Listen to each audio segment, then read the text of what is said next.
A little bit like a piece of Australia here. Happy Australia Day to you and to you, Dan Clapson. Thank you very much. Yes, this is something that you celebrate, a special occasion, and these are foods that you actually grew up with. Yes, absolutely. So a lot of people don't know this, but my parents work in the medical field, so we're really busy. So I actually had a nanny growing up, and she was Australian. So from the age of 2.5 and up, we pretty much ate a lot of different things that I think the average kid in Saskatchewan might not have enjoyed. So I thought I'd make a couple things today, and we can talk about some Australian desserts and go from there. Yeah, okay, I like it. There's some yummy things on the table. So this is something that's traditional in Australia? Absolutely. So first, I guess we can talk about the fairy bread. So fairy bread, pretty basic. It's pretty much just white bread, butter, and sprinkles. So, a kid's favorite breakfast. It's sugar, fat sugar. Exactly. Yeah. So what's wrong with that? Nothing. In Australia, they call the sprinkles hundreds and thousands because there's so many in the bottle. Right. So they definitely don't call them sprinkles there, pardon me, they'll get mad at you. Oh, so, got it. But we can try that if you want. Is that really yummy? Well, it tastes like what you think it's going to taste like. So is this a treat or is this a staple?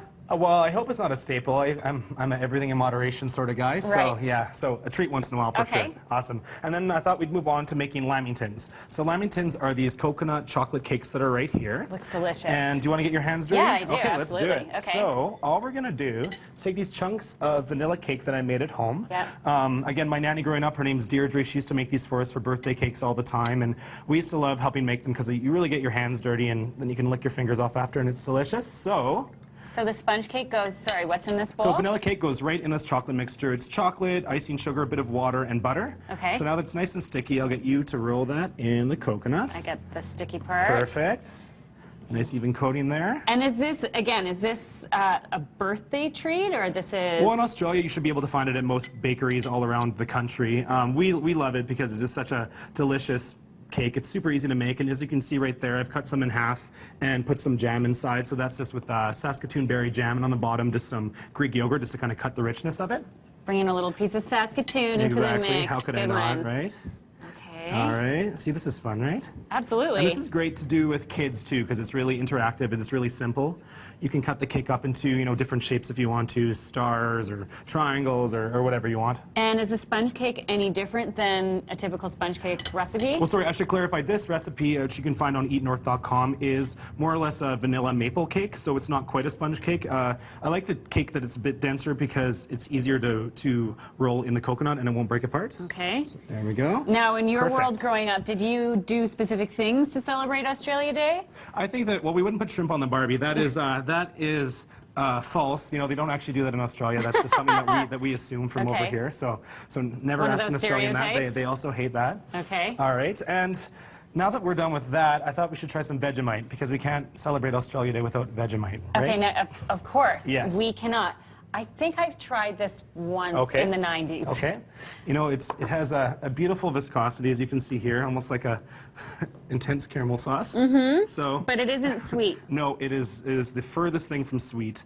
So it's basically made from yeast extract.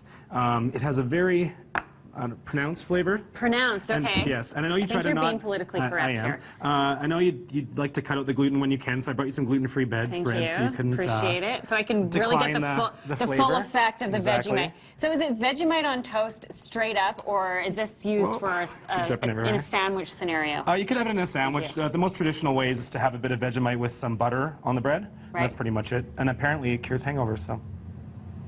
Actually? Yeah. Okay. Cheers. Cheers. Let's see. I think we've had worse things on the show. It is pronounced. I don't mind. Do you know what? There's a molasses type aftertaste. Yeah, it's not awful. It's extremely salty. So salty. And all right. how would you wash that down? Oh, hopefully with a glass of milk. Is there milk around here? No, not yet. We're going to have to hunt that down. Okay, and again, people can find you in these recipes and ideas? On eatnorth.com. Okay, the recipes for the fairy bread are pretty straight up. White bread, butter, and sprinkles.